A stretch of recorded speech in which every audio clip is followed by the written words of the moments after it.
വനിതാ ക്ഷേമം എന്നത് കേന്ദ്ര ഗവൺമെന്റ് സ്ത്രീകൾക്ക് മാത്രമായി നടപ്പിലാക്കിയ ഏറ്റവും മികച്ച പദ്ധതികളിൽ ഒന്നാണ്. നാരീശക്തി ഒരു രാജ്യത്തിന്റെ യഥാർത്ഥ ശക്തി അതിലെ സ്ത്രീകളിൽ തന്നെയാണ്. ഒരമ്മയായും ഒരു മകളായും ഒരു നേതാവായും സ്ത്രീകൾ ഓരോ ദിവസവും സമൂഹത്തെ മുന്നോട്ട് നയിക്കുന്നു. സ്ത്രീകളുടെ ആരോഗ്യവും ക്ഷേമവും ഉറപ്പാക്കുന്നത് ഒരു സമൂഹത്തിന്റെ ഉത്തരവാദിത്വമാണ്. ഇതിനായി നിരവധി പദ്ധതികൾ രാജ്യത്തെ BJP സർക്കാർ നടപ്പിലാക്കുന്നു.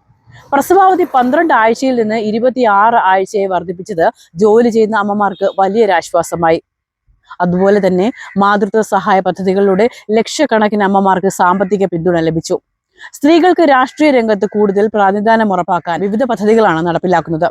സ്ത്രീകൾ എല്ലാ മേഖലകളിലും മുന്നേറുന്നു. വിദ്യാഭ്യാസം, ആരോഗ്യരംഗം, ശാസ്ത്രം, വ്യവസായം, ഭരണനിര. അവർ സ്വപ്നം കാണുന്നവരല്ല, അത് സാക്ഷാത്കരിക്കുന്നവരാണ്. കേരളം വിദ്യാഭ്യാസത്തിലും സാമൂഹിക പുരോഗതിയിലും മുന്നിൽ നിൽക്കുന്ന നാട് തന്നെയാണ്. എന്നാൽ സ്ത്രീ ശാക്തീകരണത്തിന് ഇനിയും കൂടുതൽ അവസരങ്ങളും വികസനവും അനിവാര്യമാണ്. സുരക്ഷിതത്വവും സമത്വമുള്ളതുമായ ഒരു സമൂഹം ഓരോ സ്ത്രീക്കും സ്വപ്നം കാണാൻ കഴിയുന്ന ഒരു ലോകമുണ്ടാക്കിയെടുക്കണം. അതാണ് നമ്മുടെ ലക്ഷ്യം. നാരീശക്തി വളർന്നാൽ രാജ്യം വളരും. മാറാത്തത് മാറും. ഇനി കേരളം വളരും.